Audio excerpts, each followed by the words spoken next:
اللہ تعالیٰ آپ کو آپ کے گھروں میں معاف کرے گا، جہاں رہو جہاں توبہ کر لو، مگر اگر پکی توبہ اور رحمت چاہتے ہو، رحمت کا آبشار غیر محدود چاہتے ہو، تو کسی اللہ والے کے پاس جا کر وہاں توبہ کر لو، تاکہ بخاری شریف کی اس حدیث پر عمل ہو جائے کہ 100 قتل معاف کر دوں گا اگر میرے پیاروں کی بستی میں جا کر وہاں تم توبہ کر لو۔ وجود یہاں ہے، میں معاف کرنے پر قدرت رکھتا ہوں، مگر ظہور قدرت نہیں کروں گا، قدرت مغفرت کا ظہور یہاں نہیں کروں گا۔ جاؤ میرے اللہ والے جہاں ہیں پیارے، میرے پیاروں کے پاس جاؤ، وہاں ہم تمہارا پیار لیں گے،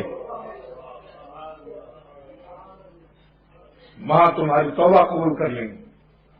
اس لیے عرض کرتا ہوں کہ اللہ والے،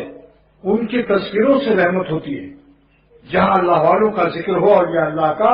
وہاں رحمت برستی ہے۔ فضلاً عند وجودہم، جائے کہ جہاں خود ولی اللہ ہوں، جن کے تذکروں سے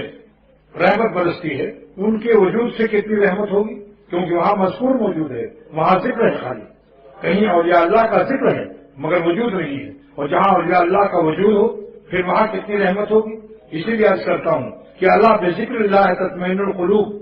جن کے ذکر سے اور نام لینے سے دلوں کو چین اور اطمینان ملتا ہے، تو پھر ان کا مسمہ کیسا ہو۔ جن کے نام سے ہمیں ذکر اطمینان قلب کا وعدہ ہے قرآن پاک میں، اللہ بذکر اللہ تطمئن القلوب، تو ان کا مسمہ کیسا ہوگا جب اپنے قلب میں مولا کو پا جاؤ گے، اس کے اطمینان کے عالم کا کیا عالم ہوگا۔